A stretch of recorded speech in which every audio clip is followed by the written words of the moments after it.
श्याम अपनी पत्नी शोभा के साथ मोहनपुर नामक एक गांव में रहता था। श्याम शुरू से ही माँ लक्ष्मी का भक्त था, तो वहीं शोभा शादी से पहले से ही माँ सरस्वती की भक्त थी। इसलिए उनके घर के मंदिर में माँ लक्ष्मी और सरस्वती दोनों की ही तस्वीर थी। माता रानी की भक्ति करना वो दोनों नहीं भूलते थे। श्याम एक लकड़हारा था जो कि लकड़ियां काटकर अपनी रोजी रोटी कमाता था।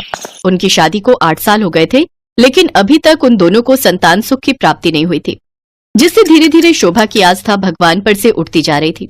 साथ ही वो अब काफी गुस्सैल स्वभाव की भी हो गई थी। जबकि श्याम अभी भी माँ पर पूरा विश्वास रखता और दिन रात माँ लक्ष्मी और सरस्वती की ही आराधना करता। हे माँ, चाहे कितने भी दुख और परेशानियां आए, मुझे पता है आप मेरे साथ हो, तो मुझे किसी भी बात की कोई चिंता नहीं। तुम्हें क्यों चिंता होगी? तुम तो सुबह निकल जाते हो, रात को 2 पैसे कमाकर घर लौटते हो। पीछे से तो मैं परेशान होती हूँ ना, पूरा दिन घर के काम निपटाते रहो। अच्छा, अब गुस्सा मत कर।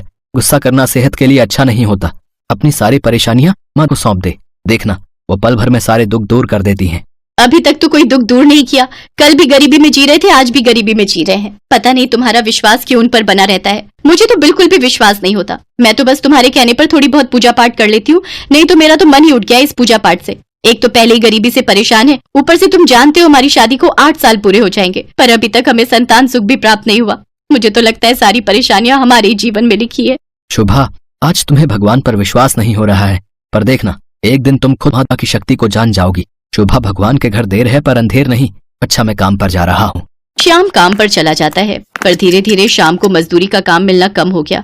घर में बहुत परेशानियां आ गई। फिर एक शाम जब श्याम घर आया तो शोभा से बोला, शोभा, यहाँ तो मुझे कोई भी काम नहीं मिल रहा था। बड़ी मुश्किल से सूरज के साथ दूसरे गांव में 10-15 दिन के लिए काम मिला है।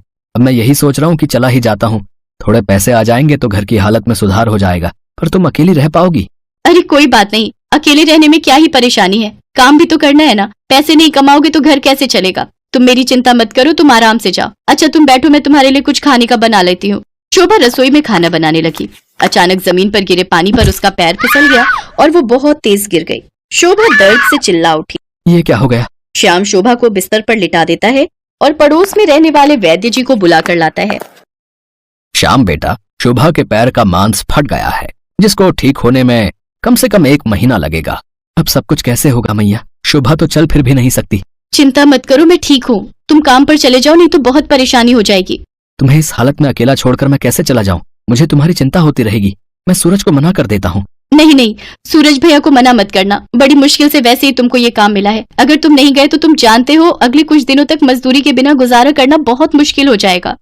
और फिर कुछ दिनों की तो बात है, मैं किसी न किसी तरह गुजारा कर लूंगी। ठीक है, मैं जल्दी लौट आऊंगा। तुम अपना ख्याल रखना। हे देवी मैया, मैं शोभा को आपके भरोसे छोड़कर जा रहा हूँ।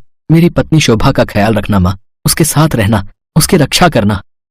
फिर एक दिन बाद श्याम दूसरे गांव में लकड़ियां काटने चला जाता है, लेकिन पीछे से उसे अपनी पत्नी की चिंता सताए जा रही थी और वो रास्ते भर माँ लक्ष्मी और सरस्वती से प्रार्थना करते हुए जा रहा था।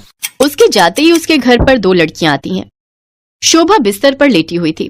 वो बड़ी मुश्किल से दरवाजा खोलती है। कौन हो तुम? किससे मिलना है? मेरा नाम विजय लक्ष्मी है और इसका नाम विद्या है। हम दोनों बहनें हैं। श्याम भैया ने हमें आपकी सेवा करने के लिए भेजा है। वो सूरज भैया है ना, हम उनकी साली हैं।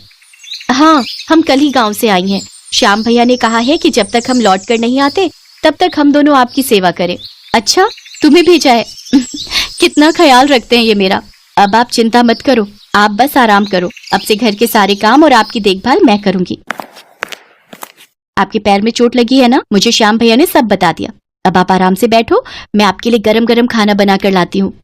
पर घर में तो कुछ भी खाने का नहीं है, तुम मेरे लिए क्या बनाओगी? आप चिंता मत कीजिए, श्याम भैया ने हमें सामान खरीद कर भिजवा दिया है। वो हमने दरवाजे पर रख दिया है, मैं अभी लेकर आती हूँ। शोभा पहचान ही नहीं पाई कि उसके घर में तो साक्षात मातु की सेवा के लिए आ चुकी थी। मातु ने चमत्कार से पूरे घर को अन्न और धन से भर दिया। देवी माँ में शोभा की खूब सेवा करती थी। देवी माँ शोभा के पैर में औषधि का लेप लगाती तो शोभा के पैर के दर्द को आराम मिलता। तुम दोनों के आ जाने से मुझे बहुत आराम मिला है। तुम मेरा कितना ख्याल रखती हो। तुम्हारी सेवा से मेरा पैर बिल्कुल ठीक हो गया, पर अब तुम वापस जा रही हो, ये सुनकर मेरा मन बहुत दुखी है। कुछ दिन और ठहर जाती। अब हम दोनों को जाना होगा। कल श्याम भैया भी आ जाएंगे। यहाँ रुके हुए हमें बहुत दिन हो गए। अब हम दोनों को वापस जाना होगा। देखो, अब तो आप पूरी तरह ठीक भी हो गई हो, लेकिन जाने से पहले हम आपको कुछ देना चाहती हैं। ये लो, ये नारियल। नारियल? ये किस लिए ये नारियल इसे तोड़कर आप खा लेना। देखना अगले 9 माह के बाद आपके घर में एक बहुत ही सुंदर प्यारा बालक जन्म लेगा। सचमुच तुम कितनी अच्छी हो, ऐसा लगता है कि तुम्हें हमारी सारी दुख तकलीफ पता है। मैं इस नारियल को जरूर खाऊंगी। इसके बाद वो दोनों वहां से वापस लौट जाती हैं। तभी श्याम और सूरज आ गए। शोभा ने श्याम से भवानी के बारे में बात की तो वो हैरान रह गया। सूरज की तो कोई साली थी ही नहीं। श्याम को भी कुछ समझ नहीं आ रहा था। मैंने तो किसी को नहीं भेजा। शोभा, तुम्हारा पैर तो बिल्कुल ठीक हो गया। वैद्य जी ने तो कहा था कि काफी समय लगेगा। विजय लक्ष्मी और विद्या ने मेरे पैर की खूब मालिश की, मरहम लगाया, जिससे मेरे पैर का दर्द बिल्कुल ठीक हो गया। अगर उसे आपने नहीं भेजा तो फिर किसने भेजा? वो तो अपने साथ बहुत सारा सामान भी लाई थी। देखो, भंडार घर में बहुत सारा सामान पड़ा है। शोभा श्याम को भंडार घर में लेकर जाती है। वो दोनों चौंक जाते हैं। भंडार घर में अन्न और धन भरा हुआ था। वहाँ धरती पर उन दोनों देवियों के चरणों के निशान छपे हुए थे। साथ ही उनके पास कमल के फूल और छोटी सी वीणा रखी होती है। उसकी आंखों से आंसू की धारा बह जाती है और वो उन चरणों पर माथा टेक कर खूब रोता है। शोभा भी अब तक सब कुछ समझ गई थी। शोभा, माँ स्वयं हमारे घर आई थी। उन्होंने तुम्हारी सेवा की, इस घर को अन्न धन से भर दिया। हे मैया, मुझे आपके दर्शनों का सौभाग्य नहीं प्राप्त हो सका। मुझे उनके दर्शन हुए पर मैं उन्हें पहचान नहीं पाई। मैंने तो उनसे अपनी सेवा करवाई, सारे घर का काम करवाया।